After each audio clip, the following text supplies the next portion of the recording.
అందరికీ నమస్కారం. అమ్మా ప్రసాద్ మిత్రుడు వెంకటరెడ్డి గారు ఏదో మాట్లాడుతున్నారు. మా మంచి మిత్రుడు పాపం. ఎక్కడ కేంద్రం గెజెట్ ఇవ్వలేదు. మొన్న కూడా అన్నారు కేంద్రం ఏదో గెజెట్ పెడతారని చెప్పి 18 నెలలుగా మభ్య పెడతా వస్తున్నాడు.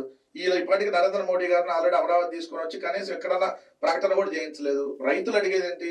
అయ్యా మేము భూమిని కోల్పోయాం, మాకు ఉపాధి కోల్పోయాం, కనీసం ఆ భూమిలో మీరు డెవలప్ చేసి ఫ్లాట్ ఏదైతే ఇస్తా అన్నారో దాన్ని కూడా ఇప్పటి వరకు మనకు ఫిజికల్ గా వాళ్ళు ఎక్కడ హ్యాండ్ ఓవర్ చేయాలి. అమరావతి మీద ఈయనకి బాధ పాపం. ఎంత బాధో పాపం.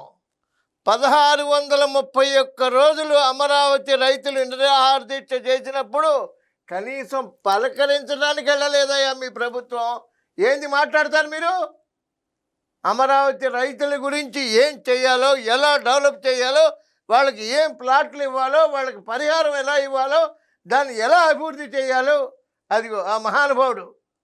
ఆయన విజనరీ దాత. విజనం ఆయనకున్న విజనే ఆంధ్రప్రదేశ్ చేసుకున్న అదృష్టం. హైదరాబాద్ చేసుకుందే అదృష్టం, రేపు ఆంధ్రప్రదేశ్ చేసుకోబోతుంది. ఆ అమరావతిని అఫీషియల్గా రాజధానిగా కేంద్ర ప్రభుత్వం డిక్లేర్ చేస్తుంది. మొన్ననే మాట్లాడొచ్చారు. ఆంధ్రప్రదేశ్కి శాశ్వత రాజధానిగా అమరావతి డిక్లేర్ అవుతుంది. రైతులు బాగుపడతారు, ప్రాంతం అభివృద్ధి చెందుతుంది, మహానగరం అవుతుంది. మిత్రమా, నీ కళ్ళతో నువ్వే చూస్తావు.